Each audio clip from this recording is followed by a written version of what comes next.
So, The Conjuring 2. Now, The Conjuring 2 was the sequel to The Conjuring 1. It was, obviously, but what it was really setting up was building the Conjuring universe.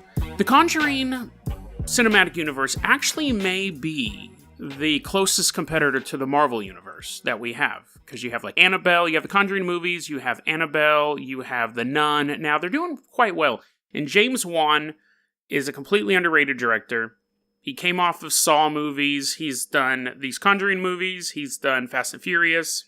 He's doing Aquaman. Very underrated director overall. I really like his style. However, I didn't like The Conjuring. And I wrote a full review of it on my movie review website, Video Vandals, which I'll put in a link below. I wasn't a fan of it. So when I started doing this research, I started reading stuff that the movie The Conjuring 2 was actually haunted by demons. There were rituals in the movie of The Conjuring 2 that made people get possessed and brought demons into your house and movie theater and things like that. And I was like, okay, again, take off my skeptic hat, because that sounds completely foolish that a movie in such wide release could have something like that in it. Take off my skeptic's hat. And I'm doing my research, and they're like, a woman was possessed watching this movie. And I was like, okay, looking at it, the woman's like in the audience going, "Rah, rah," and then it was debunked, the video of her she really did freak out during a movie. It was probably some sort of epileptic fit, but it wasn't The Conjuring 2. It actually happened years before The Conjuring 2 came out. So that story got debunked, but people still passed it around and said there are real rituals used in this movie to bring demons out. Now, I will say this at this point. Before I prepped this story, I was like, well, I should watch The Conjuring 2. And it was, okay, there is and I talked about this when I talked about the boo pill, how I think that a lot of girls are more into horror and paranormal than people think. The Conjuring and The Conjuring 2 and the Annabelle movies are what I call They're basically date movies. They're either movies that girls go in groups together to watch, or you bring a girl to see it. Guys you don't get, hey bro, what's happening this weekend? Oh yeah, dude, The Nun's coming out. Hell yeah, let's go see. That's not who those movies are made for. The audience of that are women. Conjuring movies, Annabelle, they're all set up for that. They're perfect date movies, honestly. Because it's not going to be super gory like Saw.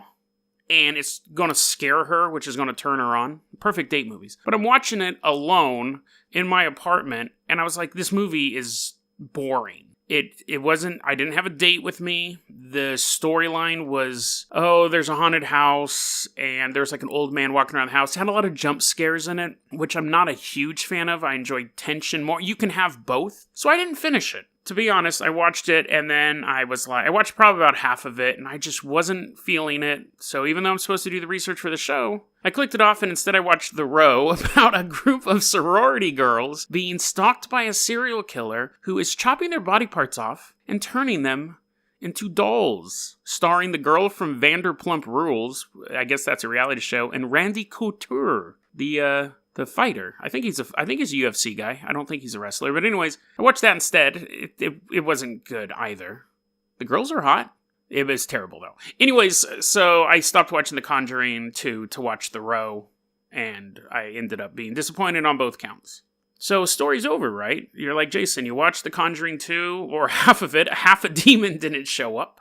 The video of the woman being possessed in the movie theater was not true. It really happened, but it had nothing to do with that movie, and it was most likely like an epileptic fit. So, the movie's not cursed, right? This is where it gets weird. And I tried so hard to debunk this. And I'll tell you how these things work. Because this is an interesting little view on fake news, and because this is also kind of an interesting view on how fake news spreads. I'm not saying this is fake news, but you'll see the difference. So, The Conjuring 2 comes out. In India, there is a man named G. Ram Mohan. During the climax of the film, he's watching The Conjuring 2, he has a heart attack and dies. His buddy, H. Prasad, who said, hey, let's go see, together, they're like, hey, let's go see The Conjuring 2. That's actually weird, because it was two dudes seeing The Conjuring together, and I was just talking trash. I said, dudes do not go see these movies together, so I could be wrong on that. I want to go see the movie with a bunch of dudes, and I don't know any other guy who would go see it with me. We'd go see, Saw or something like that. But anyways, are they still making those? I think they're not. So H. Prasad and G. Ram Mohan go to The Conjuring 2 to see it in this province in India. G. Ram Mohan has a heart attack and dies, and they take him to the hospital, and they're like, he's dead. And again, this could be a cultural thing, but the hospital staff said to his friend, H. Prasad, can you take him to the coroner's? And H. Prasad goes, yeah, sure. He loads him up in what's known as an auto rickshaw, and they leave from the hospital to go to the coroner's. Neither of them are ever seen again. Completely gone. Now, of course, it creates this vision of driving your friend's dead body is in the back of your auto rickshaw, which I imagine is kind of like a rickshaw with a motorcycle or like a motorbike attached to it. I guess I should have researched that before I started this, but you have your friend's dead body in the back of your rickshaw. You're driving through India at night. The body reanimates. Glowing eyes attacks him. Auto rickshaw goes off the side of the road. I mean, that's obviously a fantastical interpretation of the events, but what we know is the people were never seen again. The friend, or the guy, or the auto rickshaw. Now, I read that story and I put back on my skeptic hat and I was like, okay, that's foolish. And I started to see there was a ton of articles about this. They were all referring to each other, which you kind of see, and they were all clustered within a group of days. So you would have, all of this stuff happened back in June 2016, so they'd all be days apart. It was an international story because it involved a hit movie. But you'd see the Daily Mail report it. You would see the New York Post did an article on it. You saw the Khaleej Times, which is an Indian newspaper, do a story on it.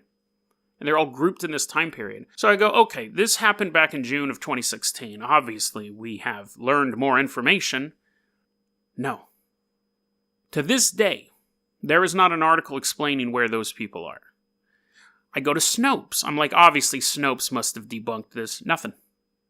Nothing at all. I typed in Conjuring 2, missing person debunked. Nothing. No one's debunked this story that this happened. And I want to say this too. A lot of times when I'm reading stuff, generally it's on the Daily Star. But here's a little hint as far as fake news goes, especially involving paranormal events. They will not use names of people. They'll say an unidentified woman complained that aliens are sneaking into her house late at night. That's 9 times out of 10 totally false. Sometimes a person may want to, be anonymous, but for the most part, that is a fake story. They don't use exact locations. Sometimes they'll say things like, in northwest England, in southern France.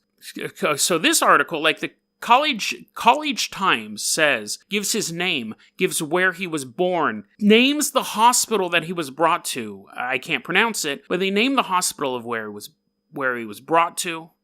They talk about how the police are trying to locate the coroner office in the place where he grew up. It's very, very detailed. And as I was looking through the articles that were coming from other countries, it left out a lot of those details, and that's why I was super skeptical about it in the beginning. But when you look at the articles from that province, they're like, here's his name, here's where he was born, here's the exact hospital that this guy was brought to. So that allows people to then track that story back, and they can call up the hospital and say, hey, I just want some clarification. Did this event happen? Did a guy have a heart attack and go to your hospital, and then you tell them to leave?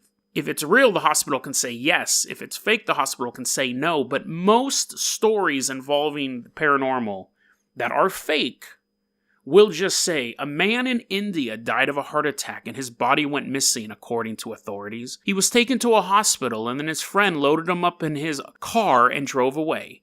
Neither have been seen since. And for a lot of people who do paranormal stuff, read this stuff, that's enough. But when you put a little bit of weight on that story, it falls apart. This one has enough detail that I honestly think, I at least think the first part is true. A guy had a heart attack during The Conjuring. His friend took him to the hospital.